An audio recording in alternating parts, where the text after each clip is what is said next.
You are listening to the Olsen Brothers podcast, coming to you from Stockholm, Sweden, with me, Konrad Olsen, and from Los Angeles, California, with my brother, Joakim Olsen. How are you, bruffer? I'm doing fantastic. How are you?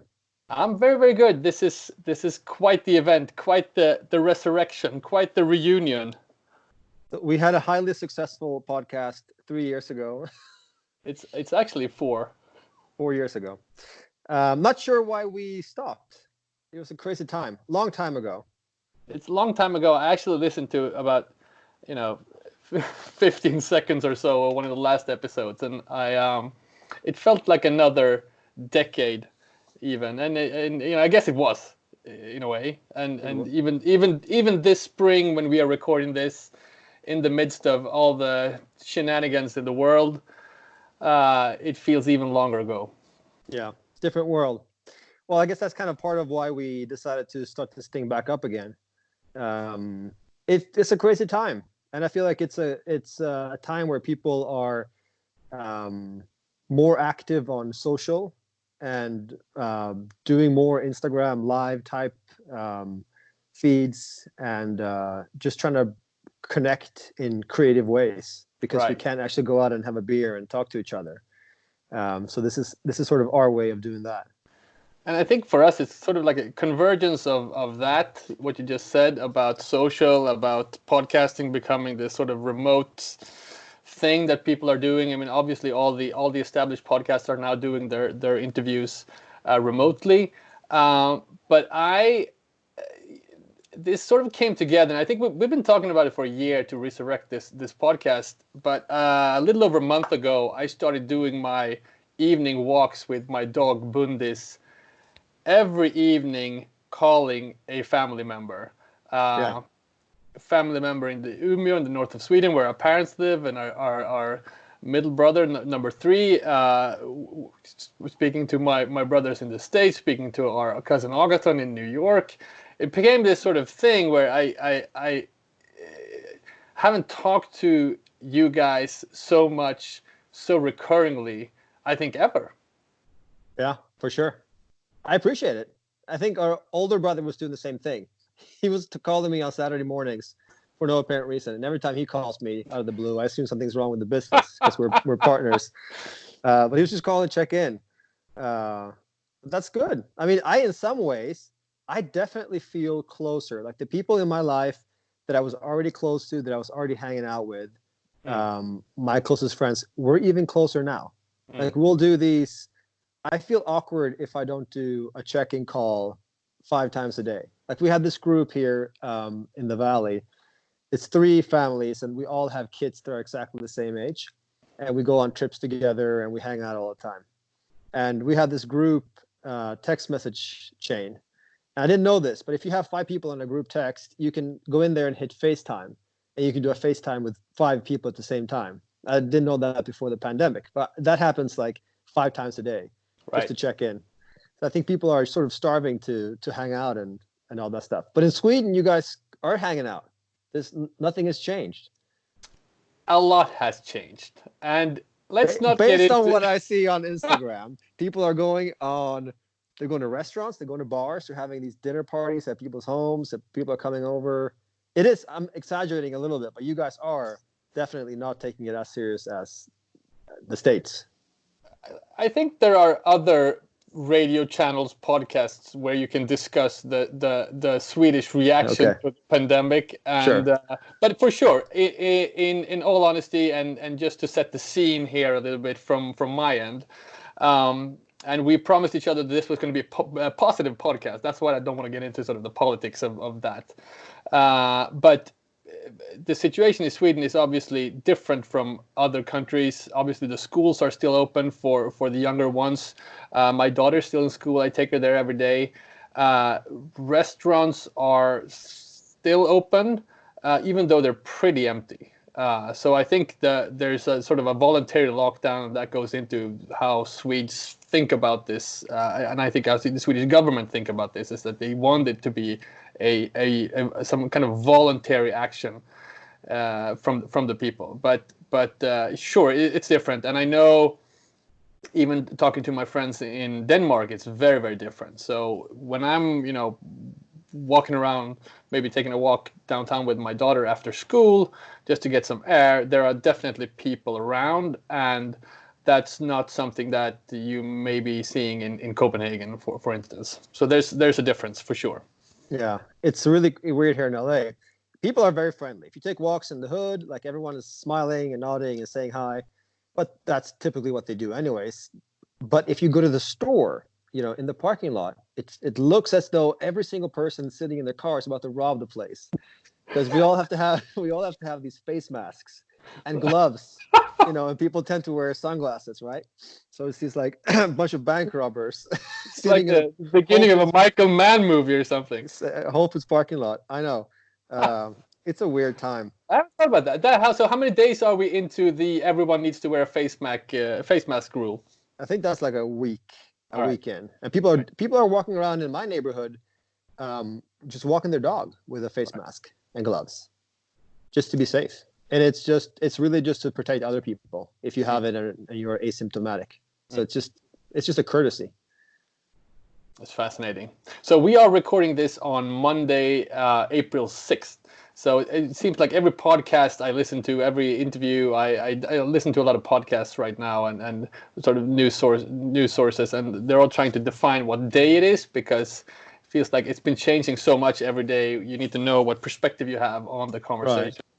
What are you listening to? What type of podcasts are you consuming during these times?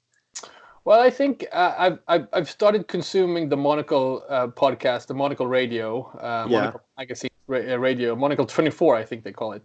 They have a couple of shows where both the editors, Tyler Brule and Andrew Tuck, who, by the way, was part of our interview podcast back in the day, 4 years ago. Yeah. They are on the show every day.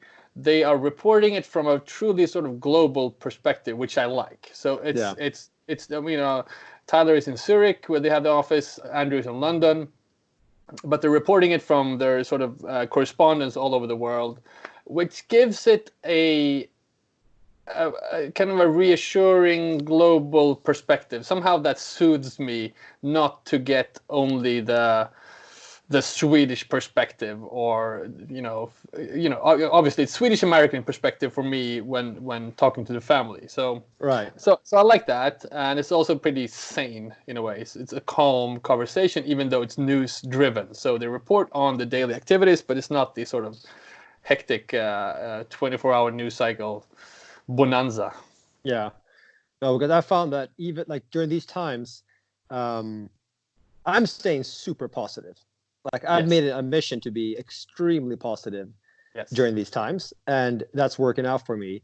But I noticed that whenever there's some sort of stressful element in your day, that thing tends to get exaggerated and elevated to a thing that it really isn't.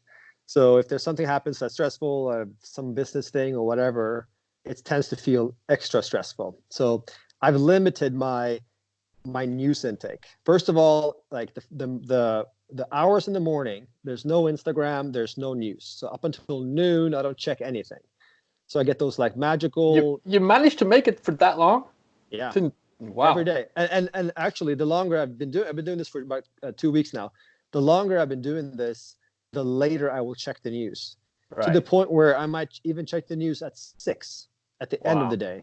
Because we've come to the point where there's nothing really groundbreaking coming out. It's kind of like, here are the rates of people getting infected or whatever. So I just don't really check the news. And if I do, I'll just quickly read the headlines on New York Times, LA Times. Podcast wise, I listen to Scott Adams. Right. Scott Adams is my guy during this quarantine, because it's news podcast.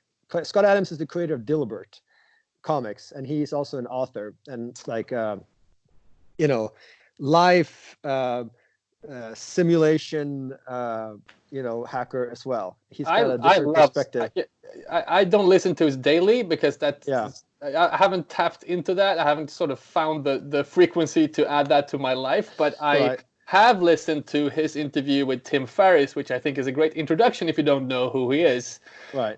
Interview he did 5-6 years ago, something. And he introduced two things from that interview that I still think about, I think almost every day. One is that of being a systems thinker, and we can perhaps go into that later. I think we're going to get back to that on this podcast. But the perspective of being a systems thinker in everything you do in life. So not to treat every action, every event individually, treat it as something that's part of a system that you put in place in your life, where the sum of all things is greater than the individual, perhaps, victory or loss.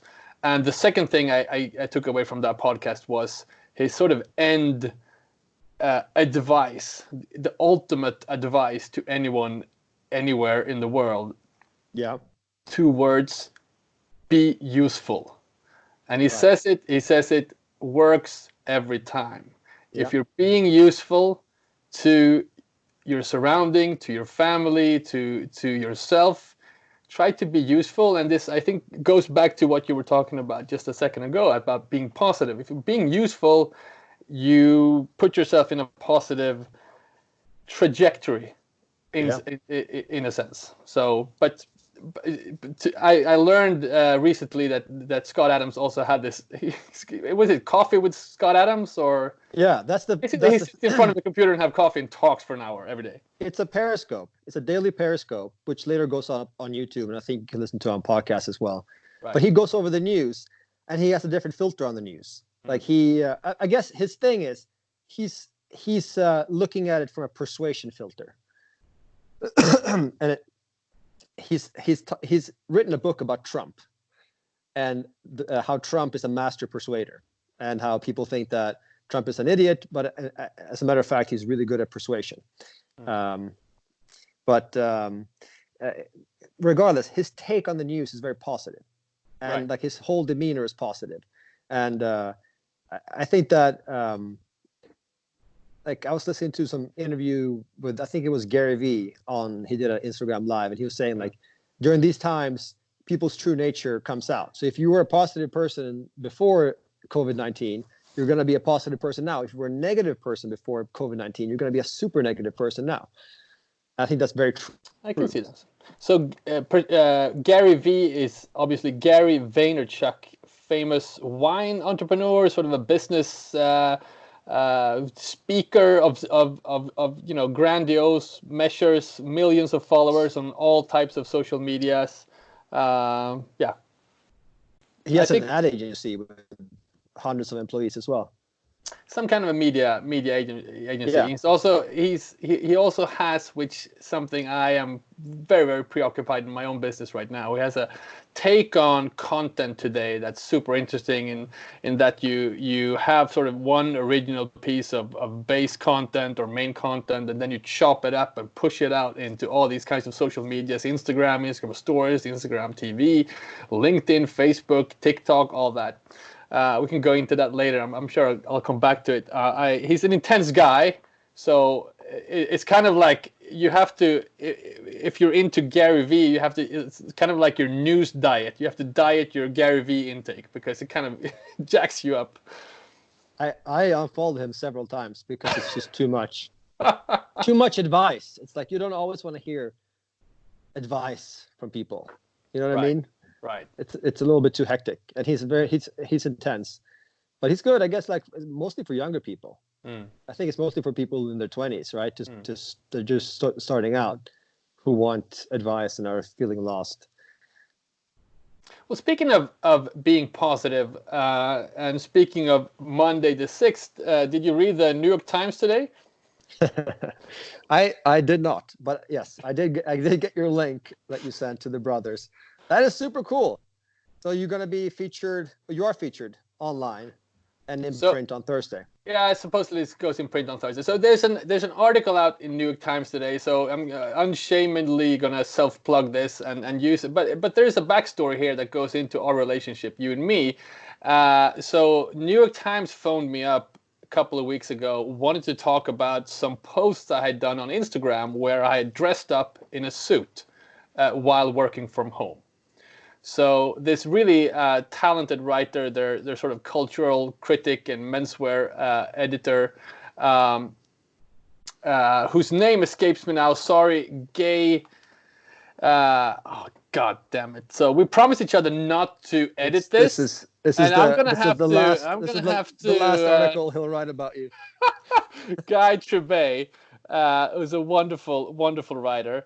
So he wrote this article about dressing up for working from home, and to me, that whole thing started. Obviously, I'm very, humbled and honored to be part of New York Times and to have Great. him feature my Congrats. quote in this long article, which is I recommend the read. But the whole thing started with a conversation you and I had a little over 3 weeks ago, I think. So there was one of these walks with the dog that I mentioned in the evening, talking to you, and I was feeling really, really jaded. I had not really taken care of my news diet. I've been on the phone, on the computer all day, watching the news, watching the new numbers. Obviously feeling pretty jaded about my own business and worried about the future. And I'd been walking around all day. It was a Wednesday in like a cardigan and yesterday's t-shirt. Yeah. And I remember you telling me some version of what you just told the listeners here, that you're into being positive. You have your sort of rules on how to digest the news. You have to go up, you have to do your exercise and, all these things that you are much, much better at than me. And after that conversation, I was so inspired. I was like, okay, enough of this. I have to get back on some kind of routine. I have to get back on the horse. I have to get my mind straight. Perhaps jump on the meditation. I don't know. I had all these kinds of ideas. But one of the things I did, and I think you even told me that you were wearing a suit jacket or a coat at home. Yes, and which I never do normally. So it's So extra dressing up for me. that's funny because this is sort of a chain of events. So that led me to get up next morning, dress up in a full suit, coat and tie, for the first time in I think 2 years. Put this out on Instagram. I did that for a few days in a row. Just sort of trying to. I was writing to my following, but I was really writing to myself that I need to stay sane. Stay on course, be positive, fix your mind in one of the things I tried to do was just try to focus my mind on where I'm going to be in 6 months. Yeah. So I'm trying to work for that, not work for whatever news is coming at me sideways all day. And then, after a week, I get Guy Trebay texted me on Instagram saying, I was so inspired by your post, I want to write an article about this. And at least that's what he told me. He interviewed a bunch of guys for this article, but he told me that he was so inspired by my post and my reference to the American writer Gay Talese, who always, ever since he was a kid, has been dressing up in a three-piece suit. And was that on the Olsen Brothers pod, the interview I did with Gay Talese? I think so, or it was during that time at least. Yeah, it's during that time. So anyway, I've interviewed Guy Talese once in New York, and to me that was, I remember him. He lives in this luxurious townhouse on Upper East Side, New York, and it's a different kind of, working from home situation, let's say, Right. where he walks 3 flights of stairs down to his basement, where he has this sort of lavish Italian writer's man cave den. Right. I remember He reminded me about that, and I wrote about that in my Instagram post. Guy Trebay read that. He wrote an article. It's now out, but it all came back to something you told me on an evening walking the dog 3 weeks ago. So there's that. Yeah, I think it's great. I've been seeing a lot of that, people dressing up from home. Matt Tronick, W.M. Brown project. Yeah. He's like wearing tuxedos every night and drinking cocktails and cooking and stuff. Negronis. Yeah, I think that's also the case. If you were a slob before the pandemic, you're going to be an extra slob during the pandemic. And if you like to dress up before the pandemic, you got to dress up during the pandemic as well. I felt like I was a knife edge there. I didn't know where I'm going to wobble. It really accentuates everyone's personality traits. Right. And there's some people I've been talking to, I just can't, I can't even go there. I don't want to listen to anything. I've been like my challenge. I was doing. I have this morning routine where I meditate and do these affirmations. And I had an idea this morning. Tell me about those. Where it's like, what's the routine? What does it look like? Okay, so I I get up at if I really do a good job, I'll get up at 5:30. So that's because my kids wake up around 6:30. So at least I have like an hour to myself in the morning. So I'll wake up and I'll do this this morning routine, which includes meditation for like 15 minutes, and then affirmations. So there's certain things that you want to affirm each morning. Basically, are those like questions? Do you or do you are fixed questions that you answer, or is it? Do you have them in a? Sorry, I'm going Tim Ferriss on you here. Do you have them in your phone, or do you have like a notebook, or do you do them just in your mind, or? It's the big most important things in your life. So you tend to remember them. But it's basically like the things that you are committed to doing, long term and every day. So that includes like taking care of your body and your mind, taking care of your diet, taking care of your exercise, taking care of your family, and what are the goals, with your business? Where do you want to take it? What new things do you want to achieve? Those are the affirmations. And once you're done with the affirmations... But do you write them or do you say them to yourself? You say them to yourself. Okay. Then you do visualizations. So I tend to visualize like my dream. It tends to start with a house. Like, where am I? Where's my house? What does it look like? What cars are in the driveway? And, usually I'm having a barbecue with some friends. Now we're back to the Olsen Brothers 2015 edition. Right. But anyway, yeah, and then there's also exercise in there and other stuff. But anyway, I had this idea this morning where I was doing this, and I was like, during this time, my challenge to myself is going to be, I'm going to be the David Goggins of positivity. So, David Goggins, some context. David Goggins is he's a U.S. Navy SEAL, Army Ranger, total military badass guy, who also became this ultra endurance runner who's ran he's 300 miles in Death Valley when it's 110 degrees out, and just grueling races. And he's also an author and a speaker. He's been on all the podcasts. I mean, most people probably know about him, but he's this like hardcore military guy. He's like, you can do whatever you want. You gotta be tough. You gotta go out there. You gotta stop complaining. Not to be confused with David Coggins, which is the New York-based author of Men and Style. It couldn't be more different, those two guys. But like the point is that he's such a badass, no nonsense, no excuses type guy. But it's mostly about physical fitness and racing, but also kind of towards life in general. But how can you be that with positivity? Basically, you can wake up every morning and say, I'm going to be a positive person today until something happens, right? There's someone's going to come in and be in a bad mood or say something to you that kind of sets you off. And the key is to, and this is something I got from the Stoics, to not indulge in feeling upset. Right. So if you look at it that way, don't indulge in getting upset about something, because it really is an indulgence. It feels a little bit good to be upset at someone or to talk back or say something.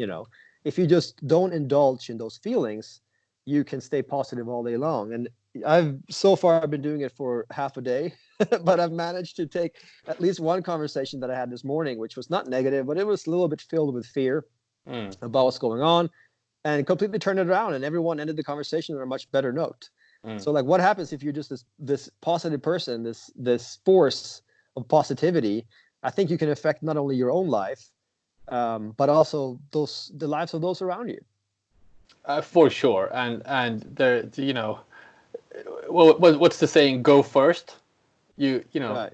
Yeah. It's something to remind yourself. Go first. If you walk into a coffee shop and everyone's being grumpy, smile first. See what happens. You go first. Yeah. I feel like had we done this podcast the past 4 or 5 years, we probably would have talked about this topic quite a lot. And because I feel like since we did the podcast the last time, I've been really into these types of thought patterns and methodologies, and sort of, in a way, sort of been on some kind of a sort of a self-help route that mostly learned from Tim Ferriss and the type of people that he's been interviewing, and sort of being really hands-on and practical about how you can change behavior, and in changing your behavior, also affecting your output. And to me, that's something that's been it doesn't come natural. It doesn't come natural at all. And I'm not an angry guy per se. That's not been my indulgence. I think I've been sort of an introvert, melancholy guy. So my indulgence has been, even since, ever since I was a teenager, started writing poetry and songs. And I think, the reason I got into writing at all at first was about analyzing my inner emotions and trying to understand them. Yeah. And I've come to realize later in life, now I'm turning 40 next year, how uninteresting that is. It's like, I mean, seriously, it's like there's some kind of raw material that emerges from within you or within me. Yeah. It's kind of what's the word here? It's so self-indulgent, and it's kind of unrealistic if you think about it. So my point here being, and how I've learned to cope with the world, because it's really about dealing with the situation that you have, and coping with the world and what's happening. And so the difference being, when I started writing, it was all about internalizing, trying to figure out what was happening inside of me and making sense of that and going deep into that. And I remember when I was a teenager, it was all about going deep. It was about, I had sort of girlfriends that had long conversations with, and was talking about these emotions over and over and over. And today that feels like sort of counterproductive in a way. So today, I would say, yeah. It's all about externalizing, and what you're talking about. To me, it's that the sort of main realization about my own, dare I say, happiness, or at least well-being, is about externalizing shit. I don't want to keep it inside. I want to walk around with 10,000 thoughts about my own self, or things that have happened to me, or my own experiences, anything. I just want them out of here. And there is this there's an interview that Naval Ravikant did with Joe Rogan the other year, or like last year, that I've been listening to, and he talks a lot about this, that happiness is not peace of mind, it's peace from mind. Yeah. So and on this topic, you have, or sort of as a result of this, you have this whole avalanche of meditation apps, and this trend of meditation and so forth. Have you gotten into meditation at all? I've done the Headspace app, but I haven't reached the first 10. I mean, it's everything you're talking about. Yes, can be solved if you do a daily meditation practice. Yeah. And it's one of those things where you've heard a million people talk about it, and people who you look up to, who are successful, who you want to try to emulate. But you just got to do it. And it takes 10, 15, 20 minutes per day. And then everything you talked about, getting all that internal stuff out, clearing your head, that's the way to do it. That's the tried, true, tested way that people have been doing it for thousands of years. And it's so funny that you haven't actually given it a shot. I've given it a shot. I've given it a shot, and I've done it enough to realize that it is true, and I understand that it works. So I haven't been able to implement it on a daily basis. That's what I haven't been done. I do it maybe right now. I do it every other week. So yeah, you gotta do it every day. So yeah, sure, I understand that. So I understand that it works. But So aren't you doing? You were talking about getting things done method. yeah, I forget the guy's name, but isn't that David Allen. Isn't he all about, like, he used to be the hippie in the 60s, right? And do psychedelics and stuff and Right. meditation. Like, it's like you're skipping the core thing. Like, you're skipping the most important thing and just reading the book and listening to I mean, I'm sure you're implementing the actual tactics for the book, but I think the meditation part is the most important. But it's so hard to get people to do. I talk to people all the time. Water. I talk to people all the time, and they're like, yeah, I know, it's great. And the thing is, I'm also guilty of doing it too. I've been going on and off for maybe 5 years, but I know what it feels like when you're on a daily thing, and it feels fucking amazing. And you are so much better. Like, you're so much less reactive. That's the first thing you notice, is that things don't come at you. You kind of see them coming in slow motion, and you can react accordingly, because you don't want to be reactive. No. Right? That doesn't work. You can't be just lashing out at people or getting upset about things. You can you don't have to match other people's emotional states. You can maintain your own calm demeanor, and that's all meditation.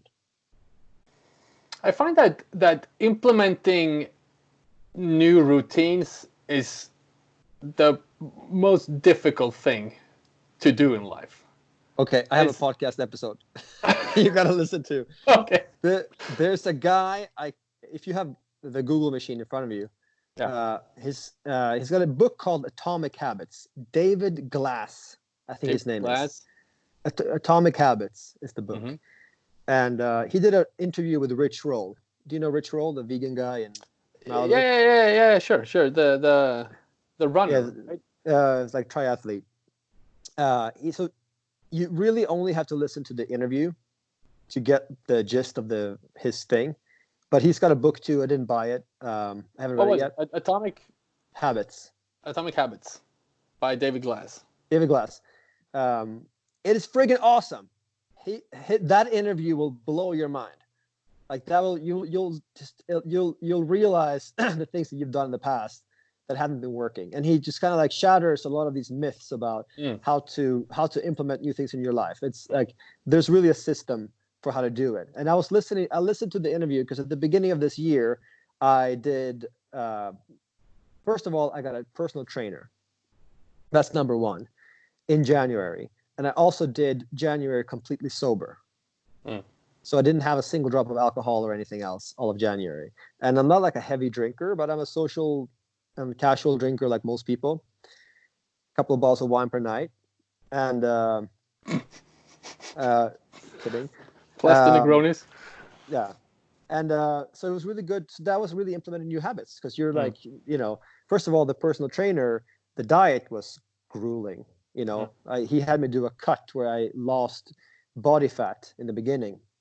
So I went down to sub 10% body fat, which took me 6 weeks. I remember. I saw the photos you sent me. Yeah. I've screenshotted all of that. Put up on the Olsen Brothers podcast. I have an Instagram laying around somewhere. We can put those photos. Yeah. We'll do it next. Anyway, but so I was basically starving. Not basically, I was technically starving for 6 weeks, because that's what happens to your body when you're in a caloric deficit. Or is that something else? Just eating fewer calories than you burn, essentially, every day for 6 weeks, and then the no drinking on top of that. So I really had to come up with some new habits. So I was listening to the podcast while doing this whole thing, and it's super powerful. Once you're able to hack your own mind and your own willpower and your own sort of body, I did everything at once. So you see these incredible results, but also you become this new person. You become this super disciplined, wake up at 5 a.m. Type person. And that was extremely powerful. And that can all be done through the power of habits, which he talks about. I mean, I love that. It's not that I haven't done anything the past few years, and I feel like I've going into the state of emergency and crisis that we're in right now, I'm so happy that there are certain things that I have done the past year that have set me up to be able to tackle this in a much more positive way. So to even have this conversation with you without being sort of uh, provoked by your positivity, which is something that I would have been, I think, the last time around we did the podcast. Okay. So one of the things I did, and I actually started. It's coming up on exactly a year. So I started You're doing the affirmations in the morning. I started doing the 5-minute journal, which is sort of a version of that. Did you ask yourself 3 questions in the morning, 2 questions in the evening. You write them down. Supposedly, you're supposed to write them on a with longhand in a notebook. I do it in an app in the phone, but that's the way I've been able to do it. But just to be able to do this for 300 and plus 300 consecutive days, and That's great. to keep my mind on the things that I'm grateful for in life.